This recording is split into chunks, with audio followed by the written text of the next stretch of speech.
Hello everyone, this is Pramod Ruta, your maths teacher, and you all are watching my YouTube channel Maths with Pramod Ruta. Today in this video we will solve exercise 2.2 of 10th class from NCERT syllabus. So question number 1 is find the zeros and also find the relationship between the coefficients. ये आपके पास question दिया है, almost जो question है आपके पास इसमें find the zeros तक ही पूछा होता है.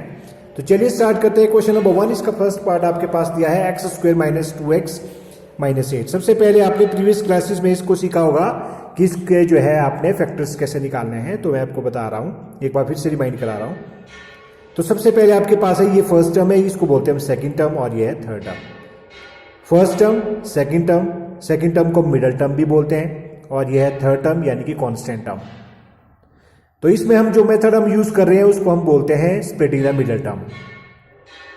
क्या करेंगे, सबसे पहले हम लिखेंगे यहाँ पे पी का मतलब है प्रोडक्ट. ये जो फर्स्ट टर्म है इसको आपने थर्ड टर्म के साथ मल्टीप्लाई करना है. आपके पास आएगा माइनस 8x स्क्वायर. उसके बाद हम यहाँ पे लिखेंगे एस मीन्स सम और सब्ट्रैक्ट. उसमें हम लिखेंगे यहाँ पे माइनस 2x, यानी कि आपको सम करके या तो माइनस 2x आना चाहिए या सब्ट्रैक्ट करके माइनस 2x आना चाहिए. तो अब आपको क्या करना है, दो टर्म्स जो है फाइंड आउट करनी है जिनको मल्टीप्लाई करें तो आपके पास आना चाहिए माइनस 8x स्क्वायर, और अगर उसको सम करें या सब्ट्रैक्ट करें तो आपके पास आना चाहिए माइनस 2x. तो फिलहाल हम सिर्फ माइनस 8 और माइनस 2 करने हैं क्योंकि वेरिएबल तो आपके पास इसमें x दिया है. तो यानी कि माइनस 8 आपके पास 8 दिया है. 8 के जो आपके पास फैक्टर्स होते हैं वो 1 मल्टीप्लाई बाई 8 ये दोनों होते हैं. अब इसको हम माइनस करेंगे तो 7 आ रहा है, प्लस करेंगे तो 9 आ रहा है, तो यानी कि 2 नहीं आ रहा है. तो दूसरा जो इसका आपके पास और फैक्टर होंगे वो होंगे 2 मल्टीप्लाई बाय 4 8 के. अब देखिए इन दोनों को अगर हम माइनस करेंगे तो हमारे पास कितना आ रहा है 2. दोनों को प्रोडक्ट करेंगे कितना आ रहा है 8.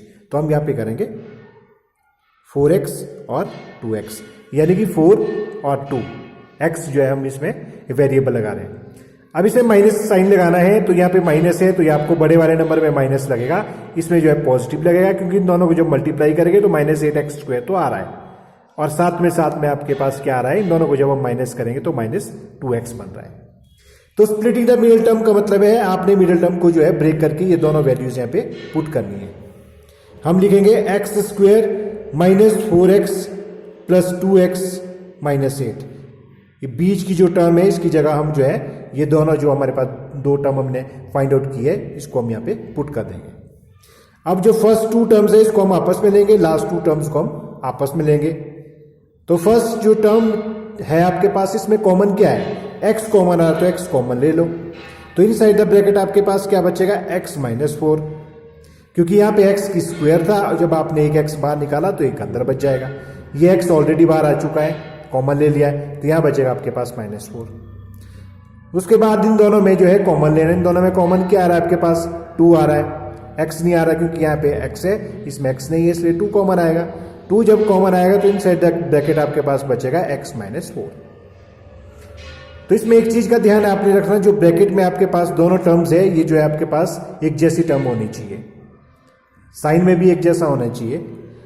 उसके बाद आपके पास क्या बनेगा x प्लस 2, यानी कि x प्लस 2, इसको हम एक टर्म लेंगे और ये कॉमन हो जाएगी आपके पास, ये बन गया x माइनस 4. तो ये हो गया क्वाड्रेटिक पॉलीनोमियल का आपके पास फैक्टराइजेशन. अब इससे पूछा क्या है, आपने इसके निकालने जीरोस. तो जीरो निकालने के लिए हम क्या करेंगे, हम यहाँ पे लिख लेंगे सो the value of x square minus 2x minus 8 is 0. इसकी वैल्यू जो है 0 मानते हम. कब मानेंगे, when x plus 2 is equal to 0, और दूसरी आपके पास बन जाएगी x minus 4 is equal to 0. तो यहां आप जो है ट्रांसपोजिंग कर दो, x is equal to minus 2, x is equal to ये पर जाके प्लस का 4 बन गया. यानी कि x की आपके पास दो वैल्यू आ गई, एक आ गई माइनस 2 और दूसरी आ गई आपके पास 4. ये आपके पास इसके जीरोज आ गए. तो हम यहां पे लिख लेंगे hence the required zeros are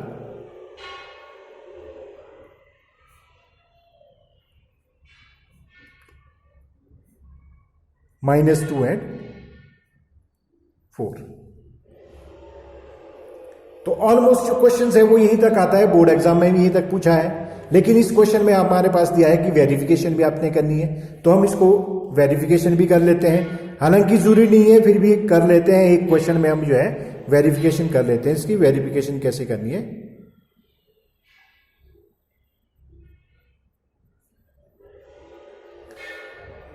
तो इसमें आपके पास ये जीरोज आ गए, तो हम यहां पे लिखेंगे सम ऑफ जीरोस, यानी कि इन दोनों को जो है हमने इसका सम निकालना है। तो आपके पास क्या है, -2 + 4। तो मैं एक चीज आपको फॉर्मूला बता देता हूं कि जो सम ऑफ जीरोस को होता है उसका जो फॉर्मूला होता है वो होता है -b/a। सबसे पहले हम जान लेते हैं इसमें कि आपके पास जो क्वाड्रेटिक पॉलीनोमियल है वो किस फॉर्म में होनी चाहिए, ax² + bx + c। जो एक्सप्रेशन इस फॉर्म में होगी उसको हम बोलेंगे quadratic polynomial, where a, b and c are real numbers and a is not equals to 0। ये डेफिनेशन बताती है क्वाड्रेटिक पॉलीनोमियल की। तो इसमें बताया था कि सम ऑफ जीरो का जो फॉर्मूला है क्या है, -b/a। तो यानी कि ये वाला b है या माइनस इसके बाई है, यानी कि क्या है आपके पास b क्या है, b है कोफिशिएंट ऑफ x। b जो है कोफिशिएंट ऑफ x है, और जो आपके पास a है वो क्या है, कोफिशिएंट ऑफ x²। तो हम यहां पे लिखेंगे सम ऑफ जीरो आपके पास लिखा है -2 + 4, इन दोनों को सम किया है तो कितना आएगा आपके पास 2। अब हमने इसका क्या बनाना है, हमने इसको इस तरह से लिखना है, कोफिशिएंट्स में करेंगे। तो इसमें हमारे पास आना चाहिए माइनस, तो हम क्या लिखेंगे यहां पे 2 को इसके अकॉर्डिंग करेंगे। तो 2 को हम कैसे लिखेंगे, हम यहां पे लिखेंगे 2 can be written as 2 - 2 which is equal to minus coefficient of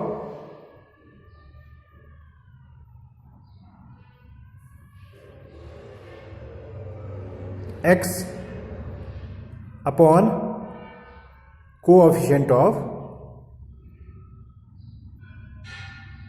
x²।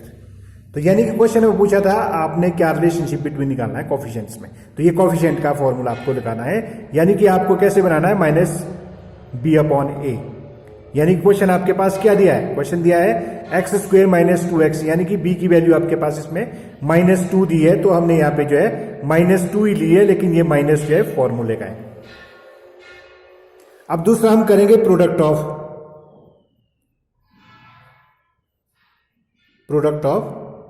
Zeros. अब प्रोडक्ट करना है दोनों का, -2 × 4 विच इज इक्वल टू -8। अब प्रोडक्ट ऑफ जीरो का जो फॉर्मूला होता है वो होता है c/a।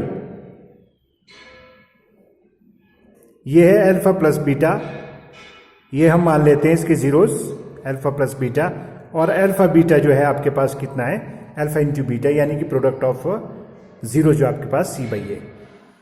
अब c की वैल्यू आपके पास कितनी है, ऊपर दी है आपके पास -8, तो सिंपल है, इसमें हम कैसे लिखेंगे -8/1। तो यहां भी हम 1 लिख सकते हैं, क्योंकि कोफिशिएंट ऑफ x² कितना आपके पास दिया है, कोफिशिएंट ऑफ x² आपके पास है 1, तो यहां भी हम ऊपर वाले में 1 लिख सकते हैं। तो ये आपके पास कैसे बन गया, सीधा ही हम लिखेंगे, यानी कि कांस्टेंट टर्म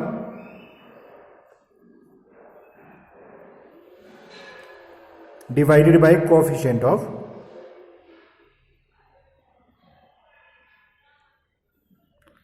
x², यानी कि जो आपके पास प्रोडक्ट ऑफ जीरो है उसका जो फॉर्मूला है constant term divided by coefficient of x², यानी कि c/a। क्योंकि जो क्वाड्रेटिक जो पॉलीनोमियल है किस फॉर्म में होनी चाहिए, ax² + bx + c, यहां पे आपके पास c/a है, यहां से हम ले रहे हैं। तो ये रहा आपके पास वेरिफिकेशन। नेक्स्ट जितने भी इसमें क्वेश्चन है उसमें हम वेरिफिकेशन नहीं करेंगे, हम सिर्फ सॉल्व भी करेंगे क्वेश्चन को, हम उसके जीरोस निकाल देते हैं। नाउ क्वेश्चन नंबर 2, इसका सेकंड पार्ट है। सेकंड है आपके पास 4s² - 4s + 1। अब ये भी हमने इसी की तरह करना है क्वेश्चन को, तो यहां पे लिख लेते हैं प्रोडक्ट, फर्स्ट टर्म और थर्ड टर्म को आपस में मल्टीप्लाई करेंगे, ये बनेगा आपके पास 4s²। और सम करके आ रहा -4s। तो इसके बनेंगे आपके पास कौन कौन से बनेंगे इसकी टर्म्स? 2 टर्म्स आपके पास आएगी। 2 इंटू 2 आपके पास बन रहा है कितना? -2x और -2x नहीं, इसमें s लेंगे हम, क्योंकि ये आपके पास वेरिएबल कौन सा इसमें? s। अब इन दोनों को मल्टीप्लाई करेंगे तो कितना आएगा? 4s²। जब इन दोनों का सम करेंगे तो कितना आएगा? -4s। तो हम यहाँ पे मिडल टर्म को स्प्लिट करके यहाँ पे ये दोनों वैल्यूज यहाँ पे पुट कर देंगे। 4s² -2s -2s +1। उसके बाद मैंने बताया था कि आपने फर्स्ट 2 टर्म्स और लास्ट 2 टर्म्स आपस में अलग अलग लेनी है। फर्स्ट 2 टर्म को आपस में ले लो और लास्ट वाली 2 टर्म्स को आपस में ले लो। तो इसमें कॉमन क्या आ रहा है आपके पास? इसमें कॉमन आ रहा है आपके पास 2s। तो जब आप 2s कॉमन निकालेंगे इनसाइड द ब्रैकेट आपके पास बचेगा 2s -1। और यहां से आपके पास कुछ भी कॉमन नहीं आ रहा है, तो मतलब जिसमें कॉमन कुछ नहीं आता तो 1 तो कॉमन आता ही आता है, तो हम लेंगे इसमें -1 कॉमन। तो जैसे ही हमने -1 कॉमन लिया, सीधा ही हमने यहां से कॉपी एंड पेस्ट यहां पे ऐसे लिख देना है, क्योंकि मोस्टली बच्चे जो है साइन में यहाँ पे गलती करते हैं। तो इसलिए क्या करना है, जो आपके पास यहाँ पे ब्रैकेट के इनसाइड बचता है डायरेक्ट आपने यहाँ पे लिखना है जब आप कॉमन ले रहे हैं। तो नेक्स्ट स्टेप आपके पास क्या बन गया? 2s -1, 2s -1 ये, और 2s -1 आपके पास क्या बन गया? कॉमन। अब सेम प्रोसेस इसी तरह से लिखना है। सो द वैल्यू ऑफ, यहां पे हम क्वेश्चन करेंगे तो यहां भी लिख रहे हैं, सो the value of 4s² -4s +1 is 0 when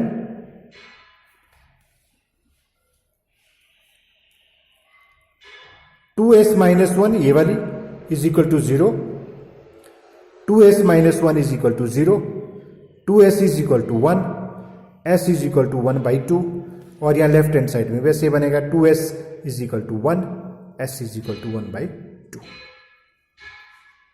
तो हम लिख लेंगे यहां पे, hence the required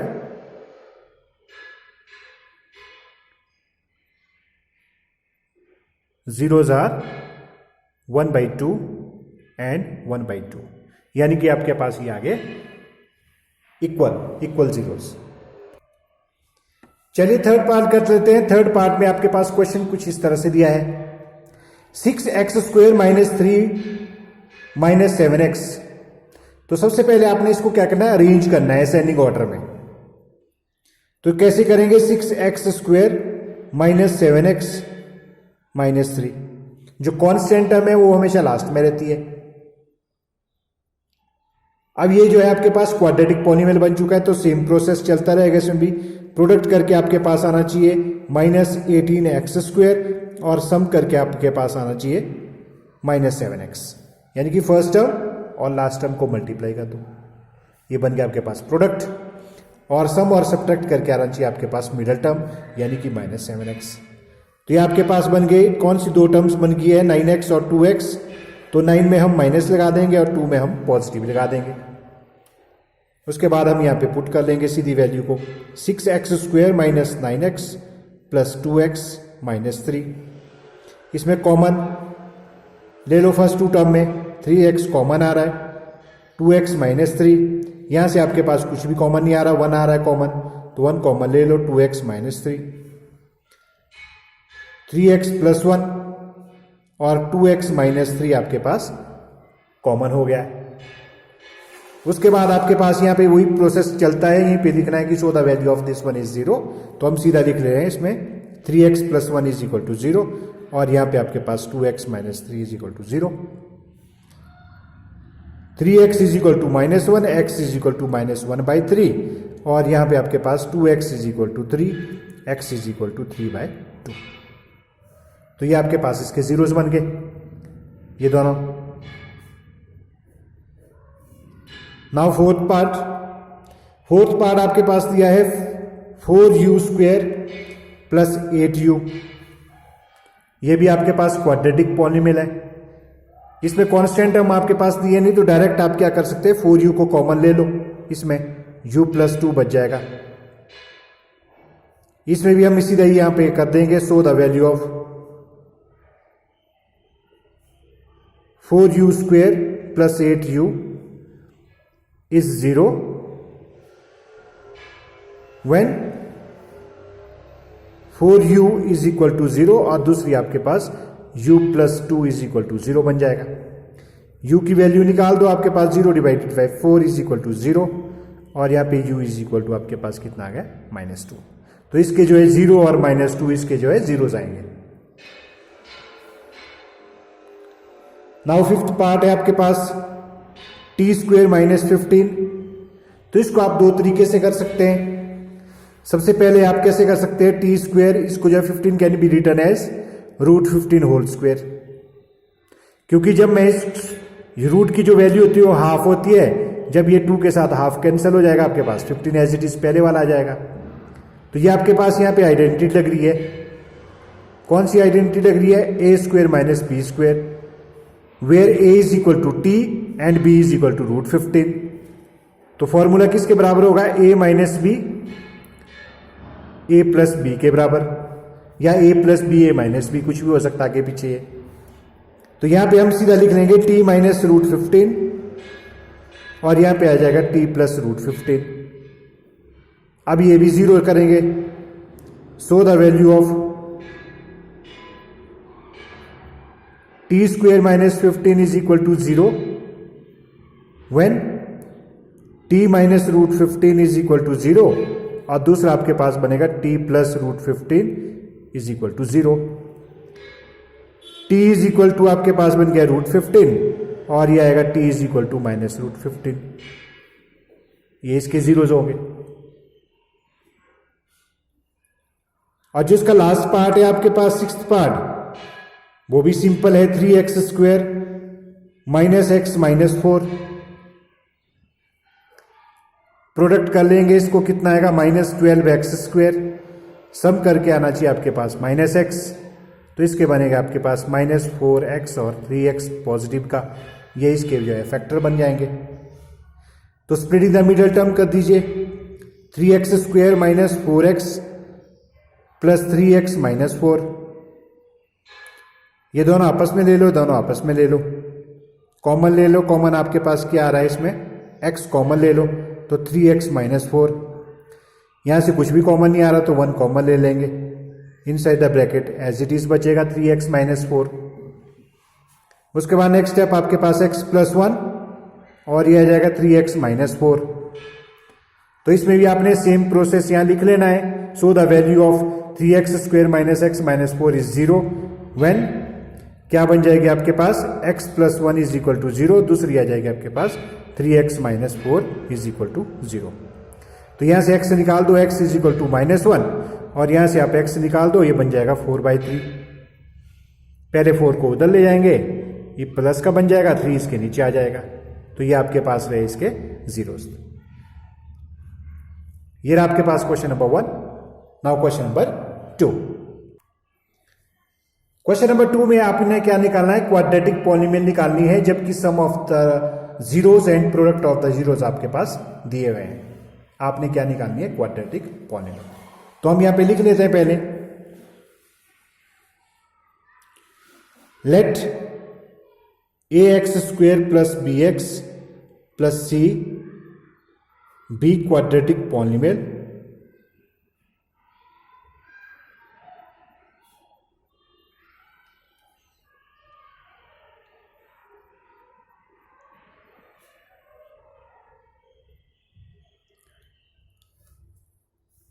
and its zeros be alpha and beta। Alpha और बीटा जो हम इसके जीरोस मान लेते हैं। तो इसमें आपके पास सम ऑफ जीरोस दिया है, तो आपके पास क्या दिया है, हम लिख लेंगे यहां पे वी हैव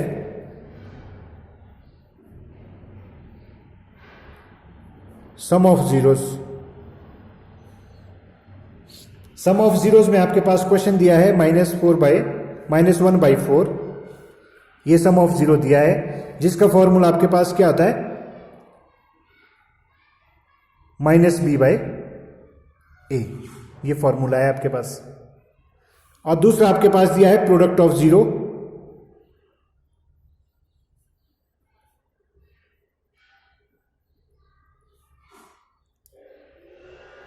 कितना है आपके पास प्रोडक्ट दिया है इसका, -1। यानी कि हम जब सम ऑफ जीरोस लिखे यहां पे अल्फा प्लस बीटा भी कर सकते हैं, और यहां पे प्रोडक्ट ऑफ जीरो लिखा है तो अल्फा इंटू बीटा भी कर सकते हैं। अब देखिए यहां पे आपके पास जो है हम क्या मान लेते हैं कि if A is equal to, A की जो एग्जैक्ट वैल्यू है आपके पास यहां पे दी है 4, तो हम भर देंगे ए इज इक्वल टू 4। हालांकि हम यहां पे जो है प्रोडक्ट ऑफ जीरो, अब जब आपके पास -1 दिया है तो इसका जो फॉर्मूला होता है C/A होता है। अब यहां पे ए की वैल्यू अगर इसके नीचे आप लगा देते तो 1 भी लिख सकते हैं, लेकिन हमने वही वैल्यू लिखनी है जो एग्जैक्ट आपके पास दी हुई है।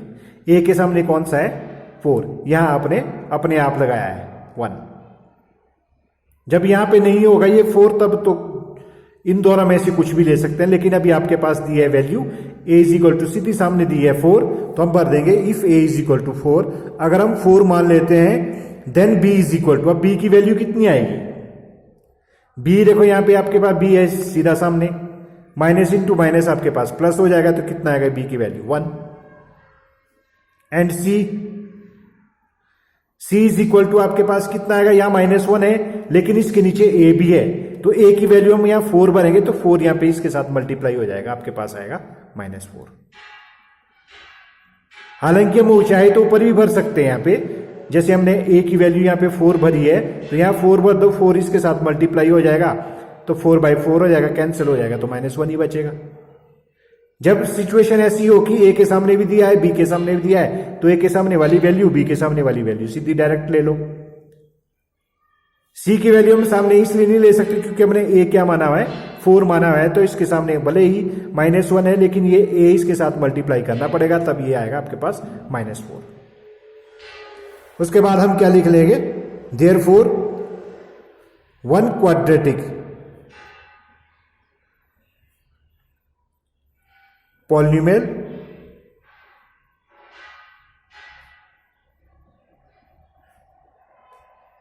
which fits the given condition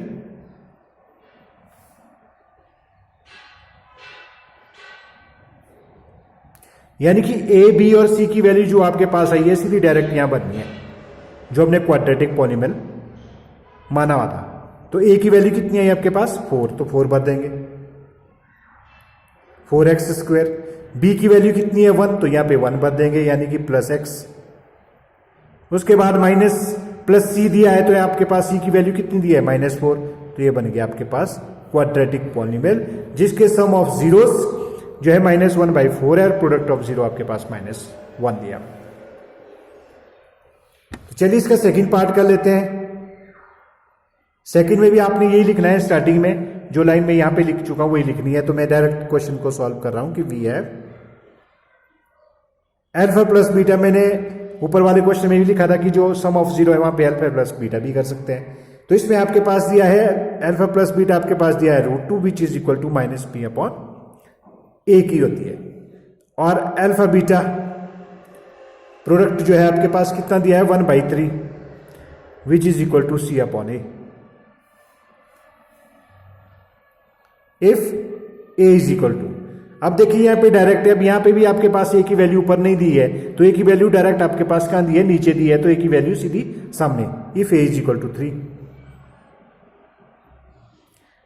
then b is equal to, b की वैल्यू आपने निकालनी है तो यहां पे -1 है तो इसीलिए आपके पास क्या दिया है रूट दिया, लेकिन इसको जब यहां पे आपके पास a की वैल्यू दी है, यहां पे a आपके पास दिया है तो a डायरेक्ट पहले इसके साथ मल्टीप्लाई करना है। तो ये a की वैल्यू कितनी आपके पास है 3, तो 3 इंटू √3 कितना आएगा आपके पास √2, 3 मल्टीप्लाई बाय √2 आपके पास आएगा 3√2, साथ में ये माइनस भी यहां हो जाएगा। कंफ्यूजन अगर बच्चों में है तो सिर्फ यहीं पे है, a की वैल्यू आपके पास है यहाँ पे 3, तो यहाँ पे आपने जो है a की जगह यहाँ 3 बना, 3 सीधा डायरेक्ट यहाँ पे मल्टीप्लाई हो जाएगा, ये आपके पास आएगा 3√2 और ये माइनस सीधा यहाँ पे इसके साथ मल्टीप्लाई हो जाएगा, ये b की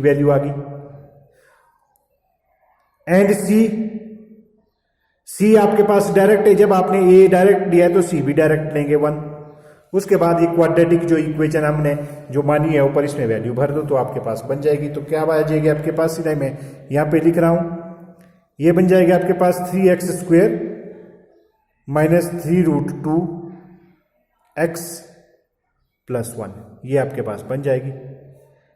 स्टेटमेंट को लिखना ना भूलें, मैं इस क्वेश्चन में नहीं कर रहा हूं, तो आपने मैंने पहले वाले क्वेश्चन में स्टेटमेंट लिखी है, तो प्लीज इसी तरह से आप जो है, या टेस्ट में या पेपर में आप इसी तरह से जो है इसको स्टेटमेंट्स को लिखें। चलिए एक और पार्ट कर लेते हैं, इसमें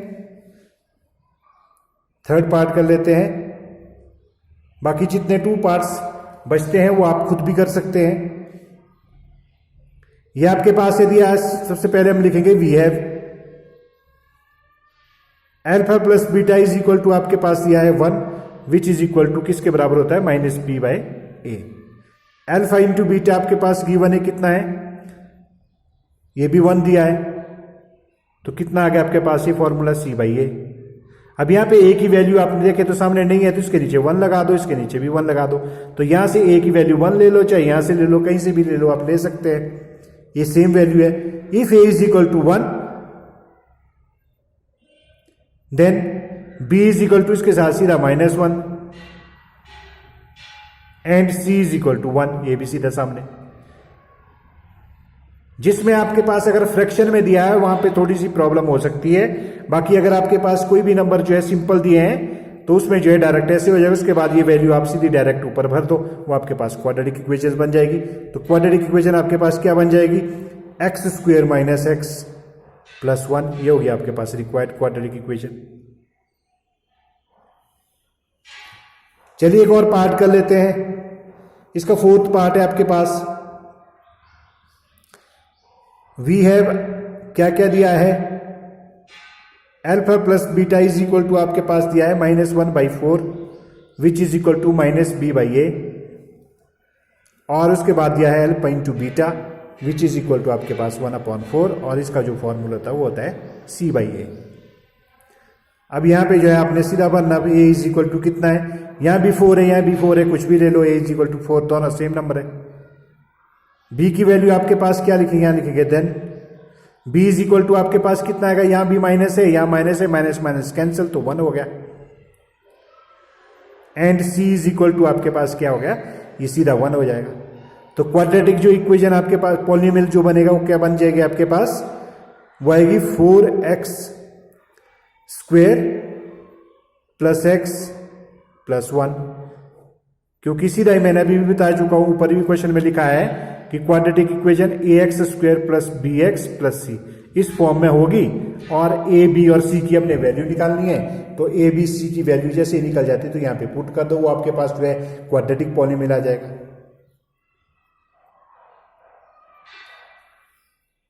एक और पार्ट बचता है, चलिए लास्ट पार्ट है, इसको भी कर ही लेते हैं। तो इसमें आपके पास क्या दिया है, वी हैव